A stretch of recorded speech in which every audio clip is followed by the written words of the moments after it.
Les petits détails des plus grands films, bienvenue dans Aviez-vous remarqué?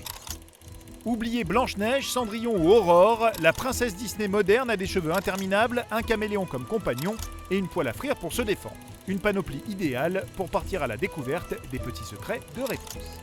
50e film d'animation Disney, Réponse, en plus d'être le film d'animation le plus cher de tous les temps avec ses 260 millions de dollars de budget, recèle son lot de petits détails à ne pas louper.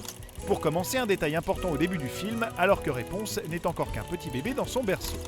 Si vous prêtez bien attention aux mobiles qui tournent au-dessus d'elle, vous remarquerez que tous ces éléments rappellent des choses que nous verrons plus tard dans le film. On peut y voir Pascal, le caméléon, Maximus le cheval, le petit canard comme le nom de la taverne du canard boiteux, ou encore l'oiseau bleu comme celui qui apparaît lorsque Réponse quitte pour la première fois sa tour.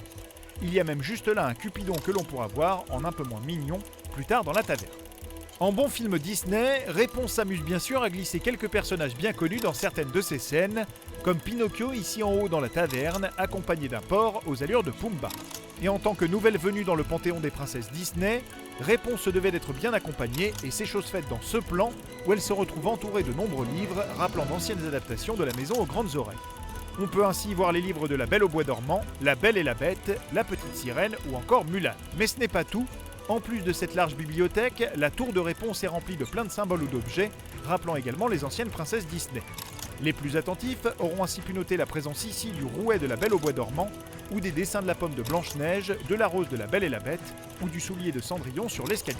Pour en finir avec ces multiples détails corporate pour un Disney, on ne pouvait pas passer à côté des Mickey cachés, visibles ici dans le collier de la reine sur le tableau, ou dans ces barils devant lesquels passent Flynn et Réponse. Mais Réponse n'est pas remplie uniquement de détails made in Disney et recèle d'autres petites choses intéressantes, comme le fait que la lanterne de Gothel ici est la même que celle des frères Stabbington juste là, que la robe de cette même mère Gothel est de style Renaissance, c'est-à-dire 2 siècles avant l'époque du film, ce qui la met en décalage avec le personnage de Réponse et donne une indication sur son véritable âge.